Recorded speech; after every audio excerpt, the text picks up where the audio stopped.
All right, so I was told the other day that, well, people keep telling me I need to make more videos.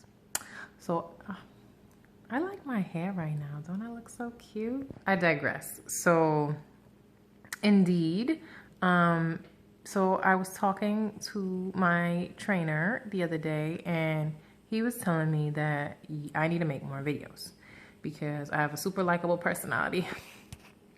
Thank you. Well, he's more like a strength coach to me. But indeed, he said I had a really likable personality, and that I should try to put out more videos. And I'm not gonna lie, I've been slacking, because this whole editing thing is just like, I'm gonna be real with y'all. Editing these videos sucks. I don't know how people do this. It takes so long. I don't have the time for it. So then I don't end up making videos. But then it's like, let me just put up something so you guys know that I'm still alive and I care about y'all and I care about y'all health and I care about your strength. So then the question begs what to talk about. So I'm actually going to talk about a little bit about nutrition, healthy eating. Nutrition, especially if you are lifting very heavy. So what people don't always realize with heavy lifting, you definitely need calories. I will work with clients sometimes, or especially my early morning clients, and I'll ask them what did they eat, and they're like, oh, a granola bar, and I'm like, no, honey, you need to eat. This is how y'all know I didn't prepare for this, because I'm looking at the wrong part of the screen. Now I'm looking at y'all. But I'm like, yes, you really need to eat something. So it's funny because, a lot of times people will say to me, or will look at maybe the meals that I post on my Instagram. Follow me on Instagram at Build by Lady Fit. And, I don't change too much about my diet. Granted, I'm not looking to lose weight. And obviously I need a lot of calories from my types of workouts, but I don't really, what I do personally is cook my food.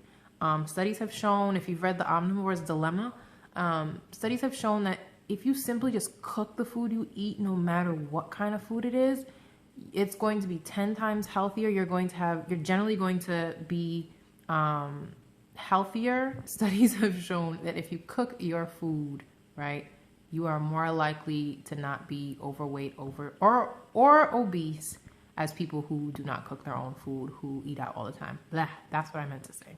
Truth be told, a lot of what you guys might be missing is just cooking your own food. Because just naturally, restaurant cooked food, it's going to have a lot more salt. It's going to have a lot more sugar, lots of butter, because the way that restaurants cook your food, they just use a lot more of these ingredients since they're cooking en masse and bulk. And whereas when you cook your own food, you can control the amount of sugar, salt, and butter that you put into your food. And more times than not, you are putting less of those things overall in your food when you are cooking it than with other people. So I say start there. Yesterday, getting back to what I was saying. So yesterday, so I am of Jamaican descent. My parents are both from Jamaica. I was born here, but grew up in a Caribbean household. Have jerk chicken, curry goat, all those types of things, right? Rice and peas, etc. And I still make those things. In fact, I'm actually learning really how to make those things on my own now, and now that I live on my own, and really building a repertoire of foods. But what I make small changes. So yesterday, if you saw, or if you go to my Instagram page, you literally see it. I made a Jamaican breakfast, which is like our national dish. Cut the ackee because I don't like ackee. So it's saltfish, which is basically just codfish, dried codfish. It's salted and it's dried, so to preserve it over time, but we call it saltfish. Plantains, or what you might call as sweet plantains. If you're Dominican, or if you're from, Central South America, you might call them maduros, but we call them just plantains, and dumpling. And those are hearty meals. Those are carb heavy meals. So it was a perfect meal for my workout.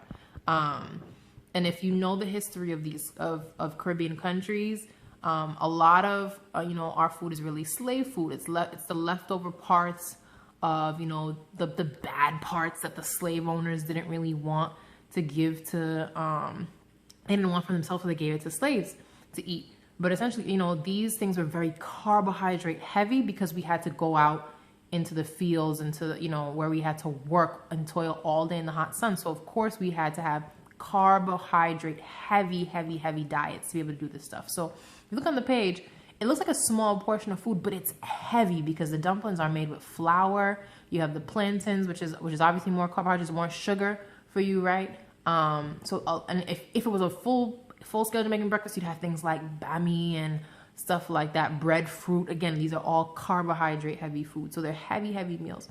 And it's funny because I think it was probably way too heavy because I fell asleep, and I didn't end up going to the gym, which might be ironic. So I may have to. I was probably also just tired, to be honest. I think I just hadn't gotten enough sleep the night before, so I listen to my body when I'm sleepy. Then end up going to the gym. Supposed to go today. But yes, indeed, it was, it was a hearty meal though. It's the type of meal that you would want, to have before a workout. But basically, just to kind of give you an idea, right? So I made that food myself. So I do sometimes replacements with my meals. Just small little replacements that can make your meal so much healthier than it already is, right? So instead of, refined or bleached flour, the white flour that most people use, I use whole wheat flour instead to make the dumplings, right? So dumpling is the base. The dumpling literally is flour. It's flour, water, margarine, and a little bit of baking powder. And I add sugar to my dumpling. It's something that my mother has done, and I love the taste of it with a little bit of sugar. But it's literally, the base is flour. So if you think of yourself, you're eating all of that white refined flour, it's not good for you. So what I do is I replace it with whole wheat flour. So I did it for the first time yesterday. I absolutely loved it. It was really, really good. And what I do, so the dumplings and the plantains, if you're Jamaican, you know this, they're fried. And again, fried foods aren't always the healthiest kinds of foods, but again, I don't eat it that often, so I don't necessarily, make a big stink out of it. But what I do, or what you can do, again, instead of regular canola oil or any sort of oil that you usually use olive oil to fry it, right? Olive oil obviously has so much further benefits for you than does canola oil. So use olive oil instead. And again, you've already made a, relatively unhealthy meal healthier. Same goes for my rice and peas. So, again, if you're using white rice, it's probably not the best kind of rice for you. Again, those refined carbohydrates. If you're using, I use brown rice now. And so people I actually said brown rice for rice and peas. I know some people are looking at me like I'm crazy. And it might just be my taste buds. But I love it. I love rice and peas generally. Like if I make rice and peas, I can eat like a whole plate of rice and peas on my own. And again, portions is what kills us as Caribbeans. We have a little piece of chicken and a whole plate of rice. You guys know this. It's portion size. So, there's a few things that's going on there. So portion size, obviously, if you decrease your portion, you're going to, I don't know what happened just there. If you decrease your portion size, you're going to cut out carbohydrates. But in addition to that, if you cook with brown rice and peas, it's actually then a healthy dish, right? You're getting your whole grains and you're getting beans. So if you just reuse those are small things, guys, that you can do, especially if you're someone like me who does lift heavy and who still needs a lot of carbohydrates. Cutting out the refined stuff is going to go a long, long way over time. And cooking your own meals is going to go a long way too.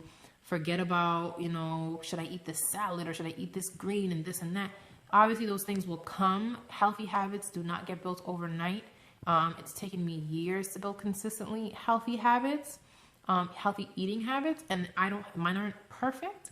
But they're good enough for me right now, as opposed to, when I was drinking juice with every single meal and fried foods and a ton of fatty foods, lots of sugar. I really believe in balanced dieting, balanced nutrition. And I don't necessarily believe in giving up your culture to achieve those things. I believe that you can, if you want to, you can. Obviously, you can do a huge overhaul, but it's usually not the most effective way of getting to your goals. Moderation. Is something that I always prescribe. And I say, get your nutrients from whole foods, first, not the store Whole Foods, but from literally like Whole Foods, fruits, vegetables, your grains, your proteins, right? Your chickens or your meats. Again, be careful with things like steak and beef, lots of saturated fat, but get your nutrients from those things first. And if you are still hungry, if you still have cravings, then go to the second thing. Usually, if you can replace, right, the things that you usually eat, the things that you usually use to fill your stomach to make yourself full, if you can replace those things with whole foods first, you're less likely to go to those other things. Or you're less likely to just have less of them. Or you're more likely to have less of them, I should say. So I hope this helps. This is a short video. Not looking as, trainery today. Today, it was a Sunday, so I had just come from church. But yeah, I hope this video helps. Let me know what else you guys want to talk about. Bye.